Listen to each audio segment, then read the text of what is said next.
Hello, welcome back to the Far North Food Forest. Thanks for joining us, and thanks to our forests for helping us to be a little bit closer to nature than we were. Now, you may know this scenario. You had a large pile of organic matter that you meant to move either into your raised beds or to mulch some part of the forest, or maybe just to add into the compost heap. You thought you'd get round to it, and then you didn't. And eventually it ended up a bit like this. A big pile of nettles. And your galvanising thought might be, well, maybe I could use these to make some wonderful nitrogen feed, which of course you can do, and we might run into that a little bit later. But what you can also do this time of year is not use it to make tea. Nettle tea is much better if you use the nettles when they're young. Use those young leaves before even flowers. So we're in July now, so what do we do with our nettles? Do we scramble around with the pitchfork and dig them all up, knowing that there'll be lots of little yellow roots in there that may be there forever as we move it around? We'll have to deal with that later if that's the case. What we're going to deal with now is something we can use it for, which is using the seeds. So the seeds are high in lots of vitamins, including vitamin C. Very nutritious for us, good for our immune system, and all sorts of benefits that probably a professional herbologist could tell you. But I'll tell you that they are good for you, and I know from having used them and had success with them in the past. Now, we've been here for 23 years creating our food forest. Not all of it is forest, as you can tell behind us. There's actually a pond here where we allow our amphibian life to swell and grow. And it actually helps in the long run with things like slugs, for example. We have so many toads and frogs running around the forest. You wouldn't believe it. Every time I come out, there's always one here. Anyway, I'm rambling on. Let's have a look at these seeds then. Which ones should we use, and how should we approach a nettle? Obviously with caution. And as if to reiterate what I've just said, a toad has just come wandering past. Be very careful with him. So there he is. So I think they're all over the place at the moment. So he wants to get away, so I'm going to put him back down. Probably wants to hide. Okay, right, off you go. So he just wandered straight up to me. Okay, so he's out of the way now, quite safely out of my feet, which I was worried about standing on in there. So this is the male flower, and you can see here how the flowers themselves, they turn more into little balls actually on there, and they stick out away from the stem horizontally at a right angle, and they're quite sparse really. Whereas the female of the nettles, you can see here the seeds are quite bunched up, larger, more ovate, more oval, and so they press quite closely to the stem itself.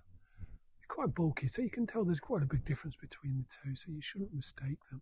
I mean, I'm using a glove here, and I would suggest that you do so, but if you're happy using nettles without your gloves on, then by all means do it. So if we're going to pick these, we'll take these off and just probably cut or snap off the stem and put that in a bag and then dry the whole stem with the seeds.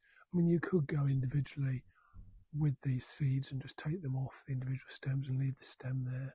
That's up to you. I tend to find just actually taking off the stem and then taking the seeds off after a couple of days works better for me. In fact, if you eat these seeds now, you might get a little bit of a sting. So again, leave them 2, 3, 4 days, depending on how dry your dryer is. Dry ours out in the sun today. So that's the differences between the male and female. So those are the seeds that you want to be collecting. And why do I want to collect them? I want to collect them because they've got antioxidants in them, but they have a lot of calcium, similar to the dandelion, but they have vitamin A and vitamin C, both of which are beneficial for your body, for your immune system, for your general health and happiness. So I recommend definitely this time of year, use the Nettles seeds. Don't worry about the tea. You can get them again maybe next spring, or maybe if you find some young shoots coming out again. If you cut back your nettles, you might get some young shoots that you could use again. But I would wait maybe until next spring. That's the time for picking your nettles for tea. In America, of course, they have a variety there. The common variety there is the Eurasian Europa version over there as well. But I know in the United States, you have a version of the nettle common variety where the male and female are actually on the same stem, albeit different parts of the stem. So just be aware of that if you're in the United States. I don't want you to be selecting the wrong thing off the stem there. But again, even there, you'll notice the difference in the size and the shape of those sort of ovule-like seeds that are on there.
Hello, welcome back.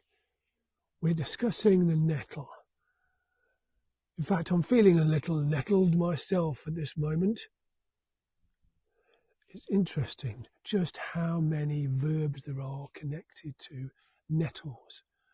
And yet, because we don't associate with it as much as we used to, those verbs, those words that we don't recognise are becoming flattened out. We don't really take in the full extreme of what that word means. I mean, verbs such as irritate, annoy, stung are all part of the verbs that are associated with nettles. And there are many, many more. That idea of the first sting.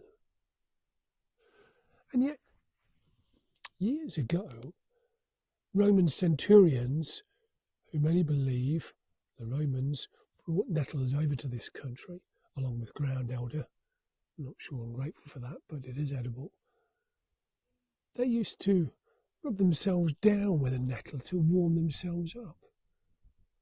or make themselves more aware.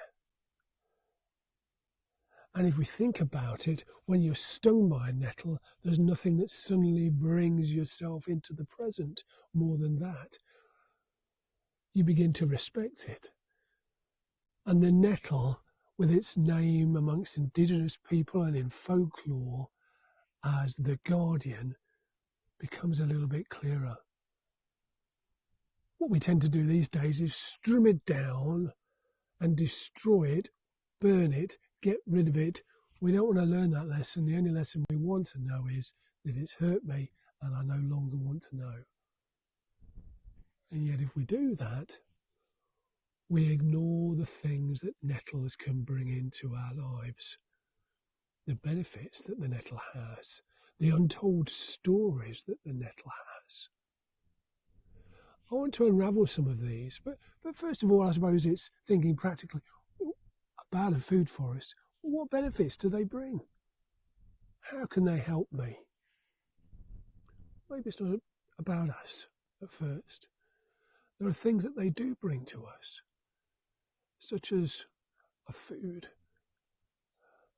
for young, hungry caterpillars, the peacock butterfly, the tortoiseshell, the painted lady, the comma, and many more, the tiger moth, and many other moths. Many types of various invertebrates rely upon the nettle, which we need to have in our forest for the different things that they do, particularly the ladybird. The ladybird lays its eggs on a nettle, gets some protection from those tiny little hairs that sting. And of course it has food, as maybe aphids go on those top shoots of nettles. And of course those ladybirds will then spread throughout your forest, which is what I need them to do. And I'll show you some pictures of these nettles a little bit more closely a little bit later on to show you the sort of life that is beginning to appear on them that will be of benefit to you and to your forest. What else can they do then for me? Well, they've been known to be used for cord. And I'll probably show you a little bit about that. There are quite a few videos around, I'm sure you'll find, about how to make rope and cord out of nettles. But very useful. They've even been known to use, or to be used, for clothes. In fact, they used to be known as the cloth of the homeless. So you begin to see there's much more to them that maybe has been used in the past and we can use now and help this overall balance in the forest. We've already talked about how they provide a good feed, nitrogen feed, if we break them down in the same way as we do comfrey, in a way that I've shown you already in the previous comfrey video. They have in them calcium, iron, magnesium, and some of these benefits, along with vitamin C, help with our immune system, can come when we use them for things like tea. Good old nettle tea. We use the young leaves, not the leaves now on these old nettles behind me. The young, fresh leaves we can make a special tea with to boost ourselves up. Also can be known to help as an antihistamine, drinking that tea, or as now eating the seeds that are on the females, and we've already talked about that in a previous video. So the nettle can offer us so much more than we realise. The verb to nettle, to irritate, to annoy. And it is sad, I think, that many of those words that we use today are not recognised, that they come from an everyday thing that would happen to you if you were in a forest or even just working in the garden. And the sadness connected to that is how our language becomes depleted or changed. Like bloom and what that really means. Instead of it just being something that you can tweak on your various photographs, it's a real process that involved photosynthesis and the drawing up of water from the roots, the propagation, the pollination. That this bloom has so much more attached to it than just the bloom button. So words are changed because of our day-to-day activities. There's so many more when you think about it. Your root, to root in something, to be embedded in something. There's a connection there that you wouldn't perhaps take in as much unless you worked in a garden. A branch, again, is another connotation, obviously, from a tree. There are so many connections like this that help us to understand our language more clearly and make it much more real. I think about the sort of craft that is also lost because we go for the easy way out of situations, so we don't look into what can I actually make a nettle into a cord or a rope or into clothes. Can I dye my clothes with it? Well, yeah, all of those are true, but it does take time and interaction. Nettles, but let's look into the detail of the plant name itself. Urtica dioica or dioica. Interesting. Urtica coming from uro or urera, Latin name meaning burn, scorch, or sting. So this burning idea is there, the intensity being the burn that you would get when you get stung by a nettle. So take your minds back to that moment. Dioica is from the Greek, and it stems from the same word dioecious, which is two houses, meaning a male and a female. So the nettles, as I've explained already, have a male and female. You can imagine this burning. It literally means two houses. So if you put words together, it almost means a burning of two houses. That would sound strange, but I suppose you could almost have that burning being a burning, passionate feel between two separate flowers, the male and the female, as they come together. That's a nicer way of thinking about it than them irritating each other and then wanting to burn each other. We maybe won't go there. Okay, the nettle has a personal connection for me. Anybody that's ever had CRPS or knows anything about complex regional pain syndrome knows that many of the feelings attached to it are just like that of a nettle sting. But imagine that on maybe the whole of your leg, the whole of your arm, or at times the whole of your body. So you'll get the pins and needles. You'll get that sort of cramping, numbing sort of a feeling.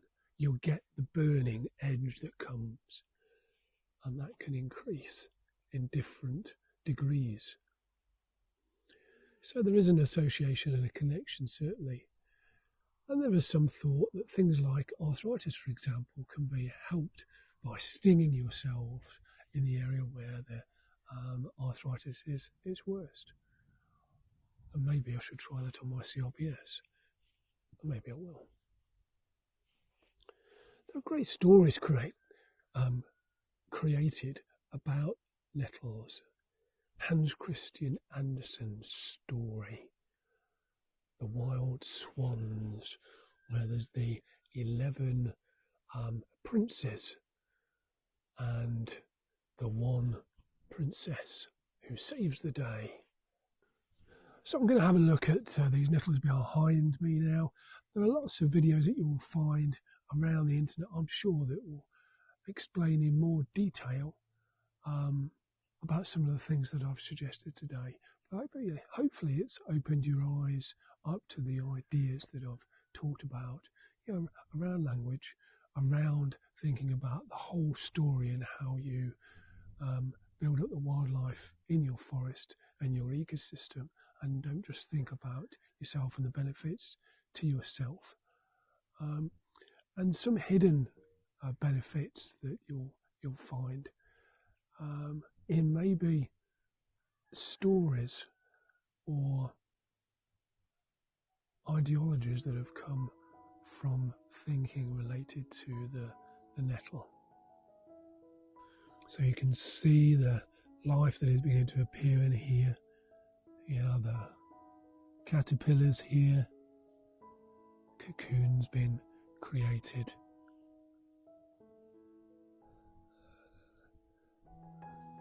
There are more and more as you look around.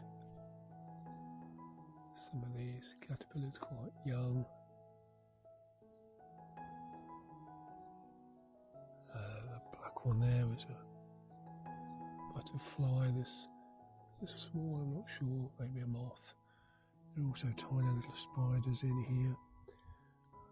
Not seen any ladybirds yet, but I'm hoping for those too. So this whole bush, although I know it has in here seeds, I'm not going to cut them down. I don't want to disturb this wildlife that's going on. So I might have to put up with a few more nettles. If the seeds disperse too far, but if I can, I'll cut out some of these seeds. You can see these are the female seeds. Well, not female seeds, but on the female plant, these seeds. So there's so much life that has been created from them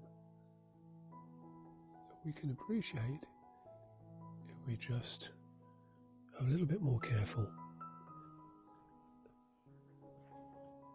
So we'll close with pictures of this caterpillar cocooning itself in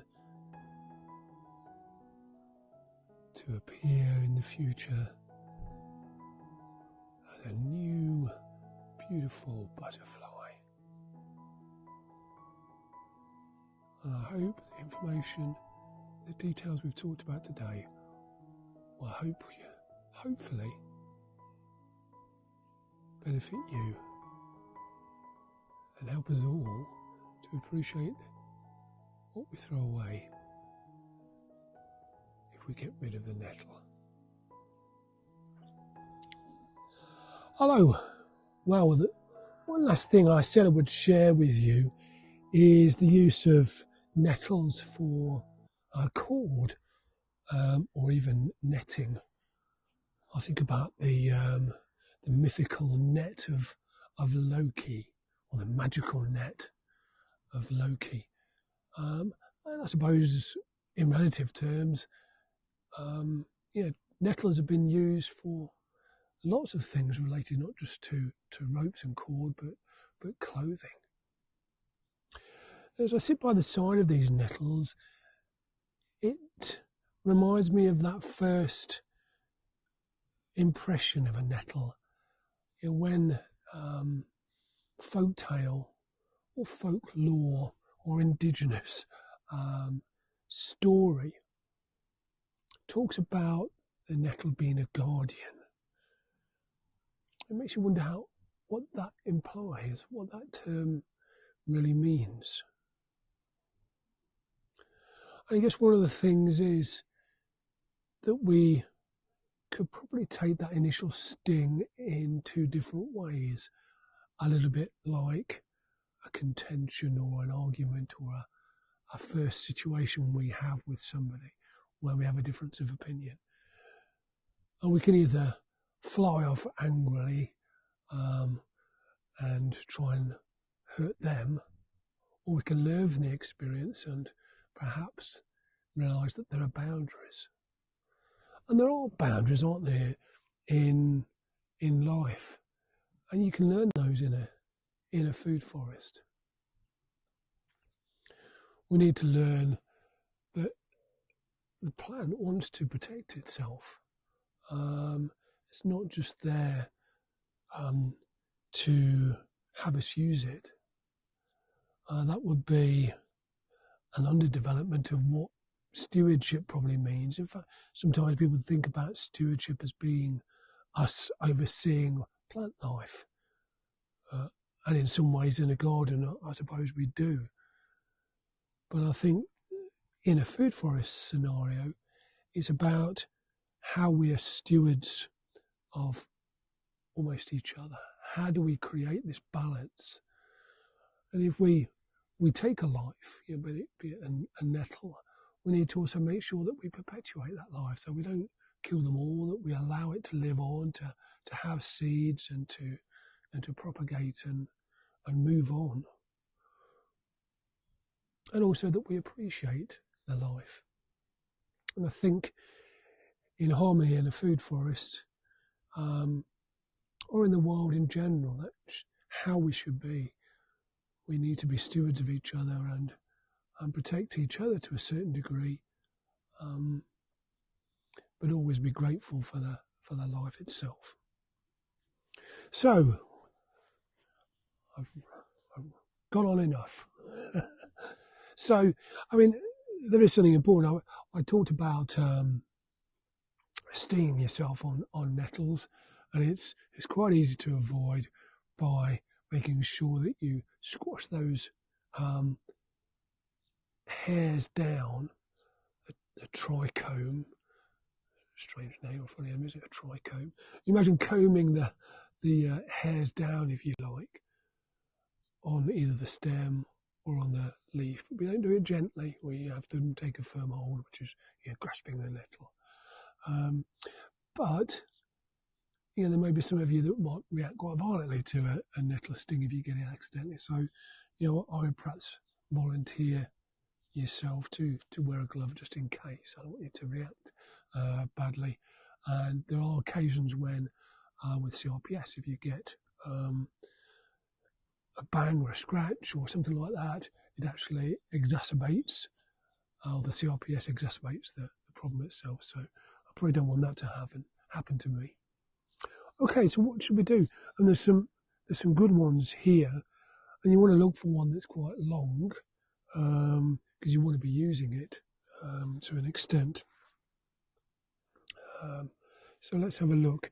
We could take this one that's right here and try and pull it out from the root if we can. Got it out quite low. And then from there, what we need to do is strip those stems of the leaves. This one's quite a good one, actually, to show you, because it's got those seeds on it, so we won't use those seeds. In fact, some of those seeds will gather around here. We'll probably have a few more nettles because of it. And this is the same if you had no gloves on. And essentially, if you held that tightly, you can strip down through the leaves. You want to do that quite strongly, though, stripping off all of the leaves. And as you're doing that, you're also squashing down the hairs, the trichome. Well, that's another interesting thing, isn't it? I mean, who would have imagined that within a sting there would be an effect taking place from serotonin? Sort of known as the happy side of life. Serotonin, you want to be having serotonin, but in this case, it enhances, being a neurotransmitter, it enhances the pain. So this has actually turned out quite a small one, but we can use it anyway. So you can see here all those hairs have been squashed down so it's fairly safe to use without our gloves.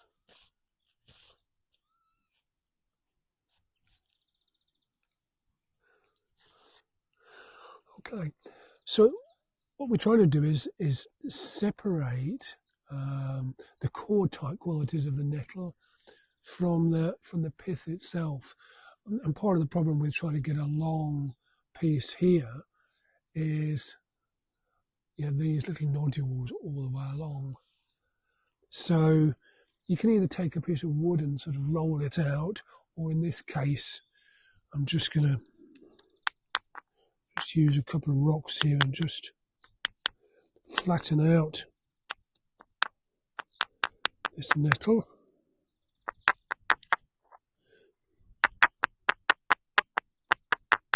And it squashes down quite easily and just allows you then to strip it as one rather than in small pieces.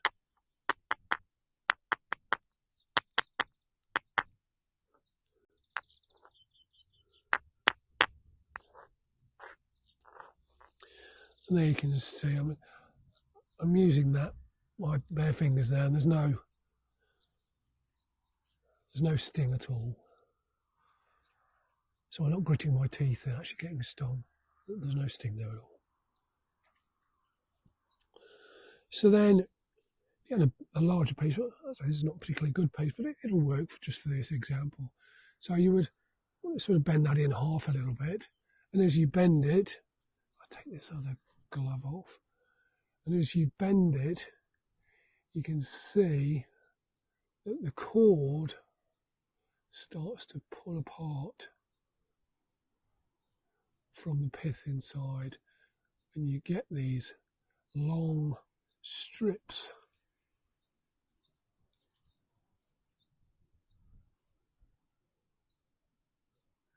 We'll just take one off there so you can see more clearly.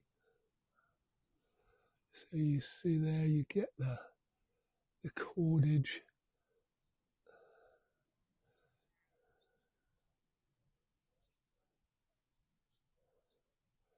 And you can see the pith on the inside.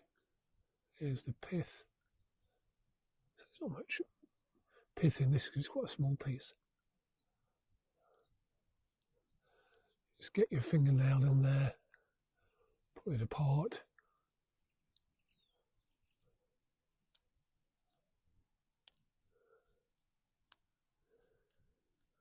There's the pith that's inside. Strip that away. And you're left with this.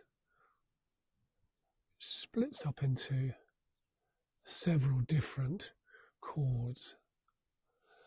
I say this is quite a small piece. This is just really for demonstration so you can see. So the pith comes out and you'll get these individual pieces of cord. And then what you would do, those strips that you get, you want to dry those out.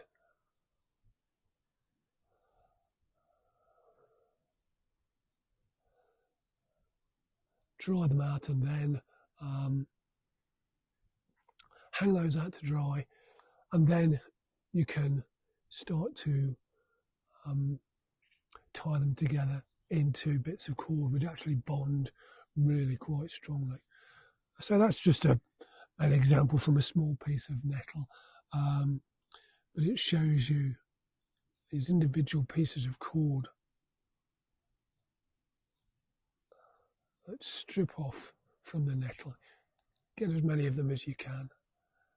They dry out, and then they dry out quite strong. But even like that, you can see how strong that is. So you get your long pieces, dry them out, and then weave them together. I'm sure I'll have opportunity on this video to show you the weaving and the drying out process, but can do that later, or you can have a look around on the internet. I'm sure you'll find somebody that turns nettle into cord. But this is just an example, just because I promised I would. But that's nettles for you.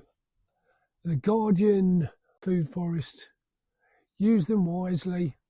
I know we tend to meet nettles in difficult situations. I can imagine being caught short and running into a hedge somewhere and there's a nettle and we get stung. And probably the reason that there are nettles there is because somebody else has also got caught short, and there are now lots of nitrates in the soil that the nettles love to grow in. But however you use nettles, use them with care, but use them with gratitude.